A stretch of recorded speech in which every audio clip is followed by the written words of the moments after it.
Hi, it's me again with CorelDraw tips and tricks. A while back, I made a video and somebody asked a question about it today. Let's make this thing thicker. Let's make it like 24 points.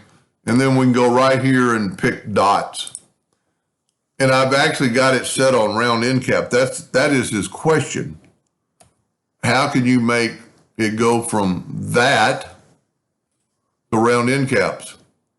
Well, all you have to do is either hit your pen tool or hit your F12 key and go right here to round end cap. Now it's making them elongated.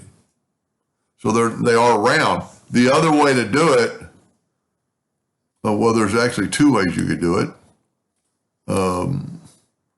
Let's select both of them, move that over, and let's select that, shift select this, or path, go up to object,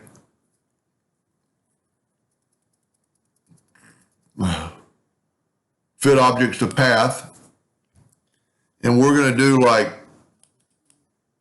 56 of them.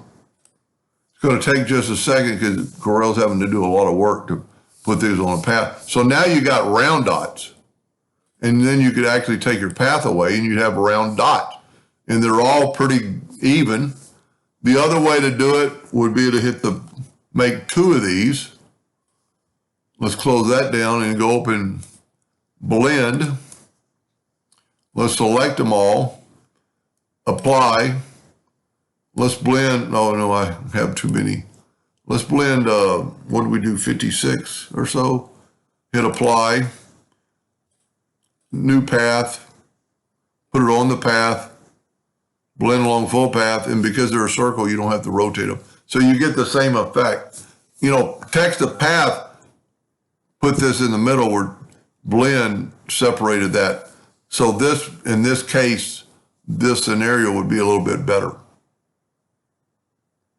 So this is a cool tool, but it's got its limitations. It's really probably made for a straight line.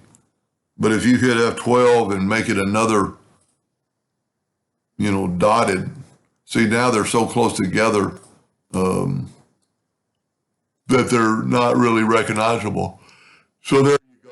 But they're still round or ovals, and some of them are bigger and littler because just the way Corel wants it, where object to path is going to be all the same and blend is going to be all the same. You just get different effects.